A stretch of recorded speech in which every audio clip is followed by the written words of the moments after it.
Salutare! Eu plec după Melisa și dar mă rog afară să ploaie. Un pic mă grăbesc că deja întârzi. Așa că... Da, apropo, am bicicleta cu mine goală deoarece am dus pe Melisa dimineața cu mașina. Așa că acum merg cu bicicleta pe jos. Fără Melisa. Ne rugăm și venim acasă. Gata, am luat-o pe Melisa și ne ducem acasă. Cât am stat în grădiniță, chiar a tras un șuvăiaș de ploaie bunicel. Așa că noi am scăpat de ploaie. Uite ce 9 ori acolo mai repede să ajungem acasă. Așa că am scăpat un pic de ploaie, nu ne-a plouat. Dar în schimb bicicleta a plouat-o bine. Melisa, te salut! Salut! Hai, mergi repede. Cum mergi repede? Cum mergi repede, Melisa? Cum? Ui! Și iară ne prinde ploaia. Cu soare. Deci e posibil că să vedem curcubiul. Vrei să vezi curcubiul? Da? Ei, unde mă duci?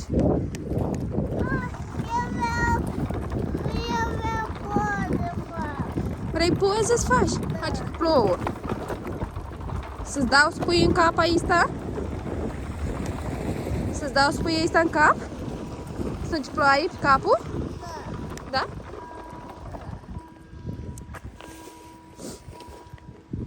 Uite așa, da.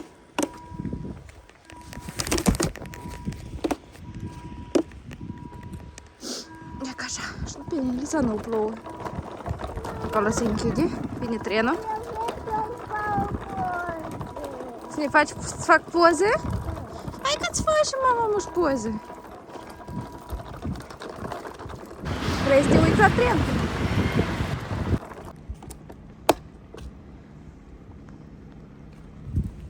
Ce faci? Iată trenul. Trenul? Ai văzut trenul? Gata, a trecut trenul. Și a ieșit și curcubeu, așa cum am spus, e aproape întreg. A două curcubei, dar sunt, văd? Ai, în moment. Oh. Se vede. Da, frumos. Каких ж перна, здесь не лезь. Справи перна.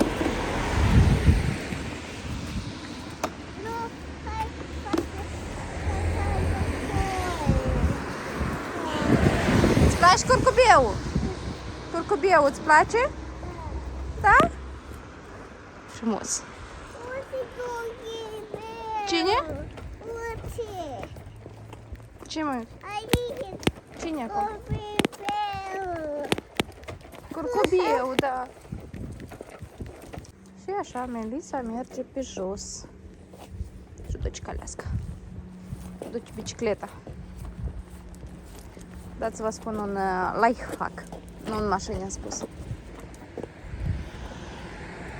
Uite cum se vină și biciclete. Tot așa. Melisa, nu în mașini. Unde te duci în mașini, în șosea? Întoarce rulul ăsta, că să-l întorci invers. Întoarce așa și te duci în perete. Ia ca așa, întoarce. Ca să nu cheltuiți banii. Ne întoarcem la lifehack-ul nostru. Ca să nu cheltuiți banii, pur și simplu trebuie să lăsați portofelul acasă. Și gata. Nu mai intri nici la un magazin. Nici cu uitat, că cu uitat nu e interesant. Trebuie doar să cumperi. Ce vrei să faci? Încolo la noi este o ieșit soarele foarte frumos.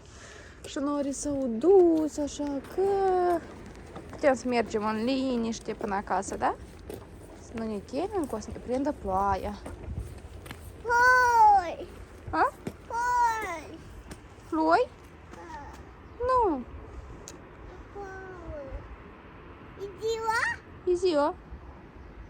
Nu e plouă. Nu. Stai acolo. Du-te leacă înapoi. Gata. Hai, vin. Hai, vino, mama. Haide. Eu mă duc. Dacă totdeauna nu chiviezi, mămică.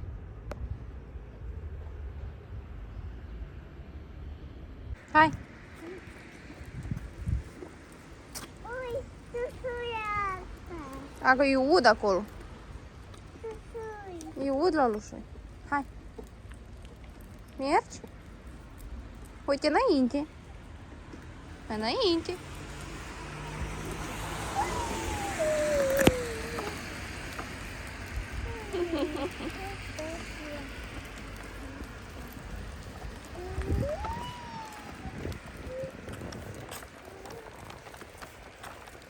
Gata?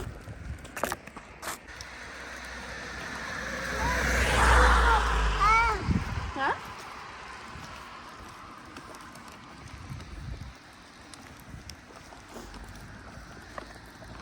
Da, cum să scoatem, damul, rucica asta? Da, e ca așa adevărată limba astea. Uite înainte, mămică, că nu mergi la bicicletă. De câte ori, mămică, ți-a spus? Trebuie să te uiți înainte. Hai că aici e deal de astea jucătuc. Ascunde limba. Azi mănânci bătaie.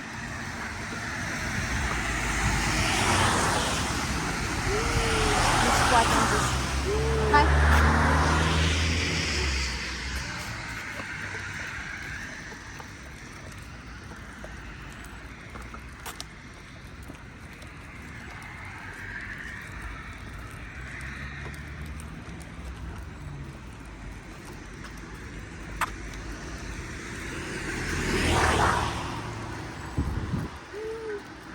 La deza.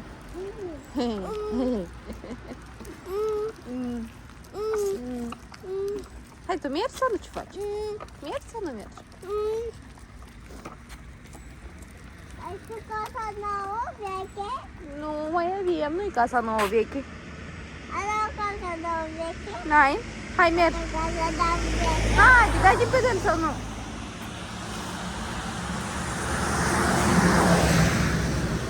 Bravo!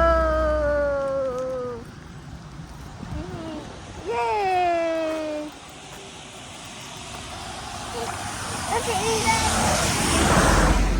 Acolo? Unde e trenul? Acolo e trenul. Oh. Eu. Ce, să arăți tu trenul? Da. Stai un pic, stai. Ei, dar poți camera.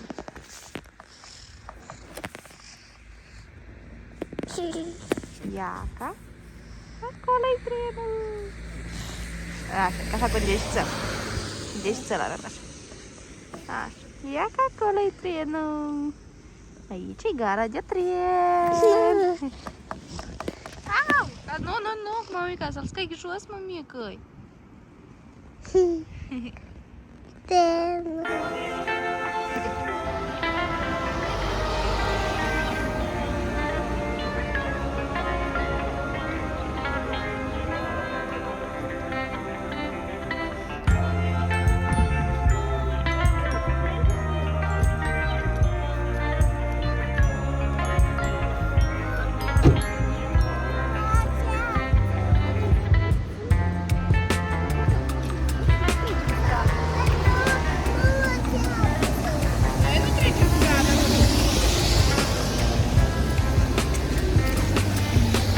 Vă arăt, Melissa, că mergi. Da. Cred că a fost o idee bună să venim pe la drumul de la gară. Nu mai premlăm, Melissa mai obosește un pic. Hai ca să te iei vântul. Hai, mergi!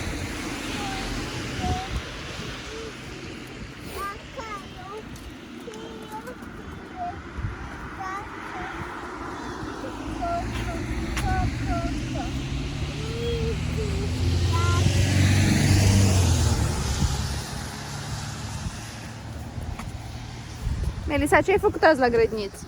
Ce ai făcut la grădiniță? Ia spune aici. Spui la cameră ce ai făcut la grădiniță. Am zacat, am futațiu. Bravo! Și ai făcut nani? Nu. N-ai făcut nani? Nu. E, mămăgește, ai făcut nani? A făcut. crocodile. Zupa, hai ține umbrela, că e vântul. Ce faci? Ne ducem acasă. Tu ce faci? Între timp cât Melissa e în cameră și este un pic ocupată, eu vreau să adun toate hainele ei și să mă duc să le pun spălat. Acum vă arăt ce face Melissa. Ia că te o... Unde tata? Nu-i tata. Tata. Nu-i tata. Încă nu a ajuns acasă. Mama. Da. Aici. Ce e acolo? Aici. Ce e aici? Mama, dus apaiat? Da, mă duc să pun la spălat. Dar tu ce faci? Ne arăți ce faci? Mergi să ne arăți ce faci acolo pe măsuț? Pe măsuț, mergi să ne arăți ce faci? Hai. Ce faci aici la măsuță? Eu vreau aici? Acolo desenezi tu, da? Acasă? Da. Asta? Da, bravo. Cu care vrei desenează? Super! Cât timp Melissa acolo se uită la desene animate cu păpușa, că îl privește Mașa, eu vreau să mă apuc de calcat, pentru că am de calcat aici o sumedenie de haine. Acum și-ți dau. Și cu acest fer minunat. Apropo, la noi pianul s-a stricat, așa că trebuie la gunoi de dat. Ce să-i facem? Încă nu s-a încălzit ferul de calcat. Muși se încălzește și la treabă. Vă arăt rezultatul după. Cine-i maladeț? Eu sunt maladeț. Cine-i maladeț? Eu sunt maladeț. Am terminat de calcat hăinuțele. Ne-a rămas numai să le punem la loc. Aici sunt sub Melisicea noastră. Și așa arată.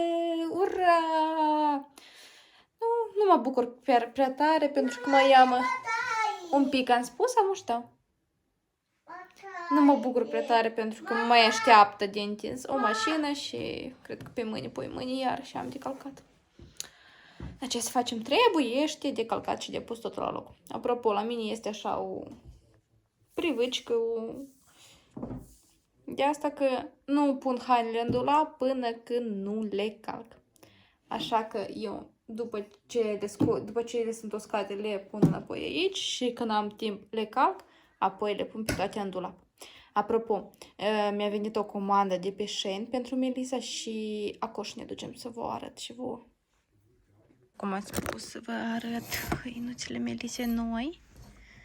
Este așa o rochiță frumoasă, gingășă. Să depărtez un pic. Așa. Dați așa o rochiță frumoasă și gingășă. Calitatea este superbă, chiar comanda asta m-a surprins foarte tare la toate hăinuțele, calitatea este superbă. Da, Melis, spune că camera nu redă frumusețea acestor hăinuțe. Următoarea rochiță este așa ca un sarafancic, pot spune. Rochiță frumoasă, aici cu voală de sub și spatele tot este foarte fain. Cea cu nasturi. Se deschide la spate. Faină. Îmi place foarte mult și această rochiță. În general, comanda asta este chiar wow. Și calitatea și modelele sunt foarte, foarte frumoase. Următoarea rochiță este așa, neagră. Aici este dublu. Material dublu. De subtare. Cu un fel de maletă. Calitatea este la fel frumoasă. Și fustiță. Da, la fel foarte frumos. Calitatea minunată. Grosuț pentru timpul rece. Următoarea rochiță de prințese. Așa, este o rochiță albă cu fustiță alb-roșu. La fel foarte frumoasă. Mai mult, mai detaliat și mai îmbrăcate pe Melissa. O să le postez pe canalul meu de TikTok și Instagram. Așa că nu uitați să vă abonați. Următorul costumaș este așa un sfiteraj. Aici are glugă care se pune în cap în formă de împletit Și aici de sub are fustița. Dacă o scot și vă arăt. Și fustița. Și așa fustița arată. Foarte frumos. Nu știu, încă nu am îmbrăcat toate hăinuțele astea pe Melissa, dar neapărat le îmbrac și postez pe canalul meu de Instagram și TikTok cum arată ele în realitate pe model și cum arată ele în poză. Așa ca să fie ceva ожидание реальности. Așa că fiți cu ochii pe Instagramul meu. Cât am așezat hainele în dulap, am mai strâns aici prin cameră și s-a primit că am făcut ordine în camera Melissa. Patul deja nu-l aștern cu pleduțul care trebuie deasupra de așternut pentru că deja e noaptea și ne vom culca totuși. Acolo eu nu mă amestec, acolo Melissa se joacă. Așa că eu am strâns și am așezat totul la loc. Cât de cât să fie ordine. Sigur, cum am spus, mă așteaptă încă o mașină nouă și încă mai am de spălat haine.